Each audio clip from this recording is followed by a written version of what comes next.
Ladies and gentlemen, thank you for your attendance today. The performance will start shortly.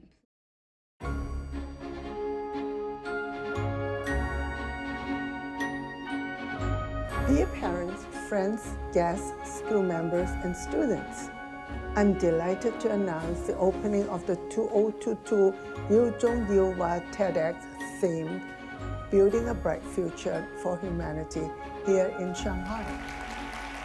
This is our third event in Shanghai, but we've got a couple of hundred students actually involved in the whole event, from running workshops to the exhibitions to speaking on stage in the TEDx forums. Have you ever thought one day robots can help the elderly?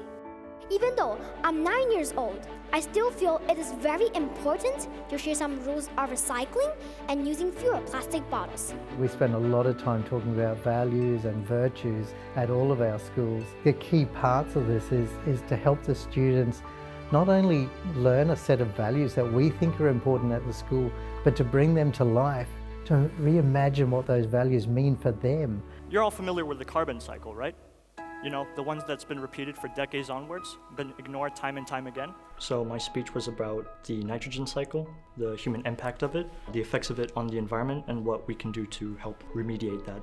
I learned about it a year or two ago in biology class. I thought it was an issue not a lot of people talked about.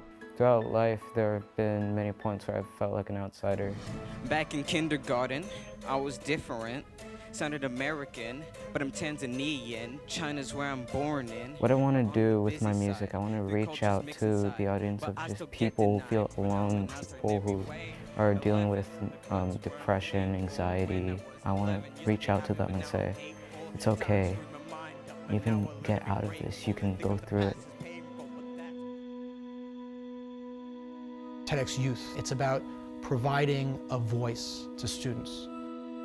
If there's a student who has a genuinely meaningful emotion or story to share, those are the ones that can inspire and enact meaningful change in the wider community. Our talk was inspired by the novel The God of Small Things by Arundhati Roy. It's a story about twins who were separated at a young age due to many factors. A little like us, I suppose, except we're not twins. It felt so nice to reconnect with her. I really hope from listening to our talk, the audience can do that too. Help them reconnect with that person that they used to be close to. I found it to be one of my responsibilities to tell the world about my story. Because in 2021, my mom had got lymphoma.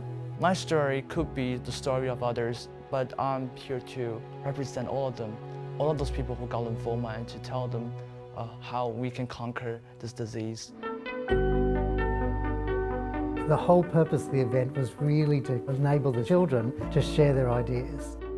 But more than that, we wanted to also bring community together and discuss and debate and think about the ideas that the students have shared and be inspired. So we've tried to showcase a whole range of different activities, from the electronics and science, all the way through to sustainability, through to the artistic design and creativity.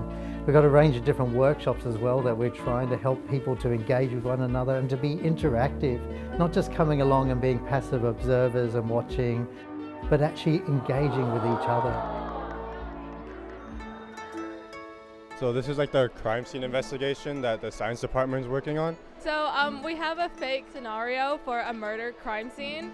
For example, we have a footprint analysis in the soil, and also DNA extraction and DNA gel electrophoresis.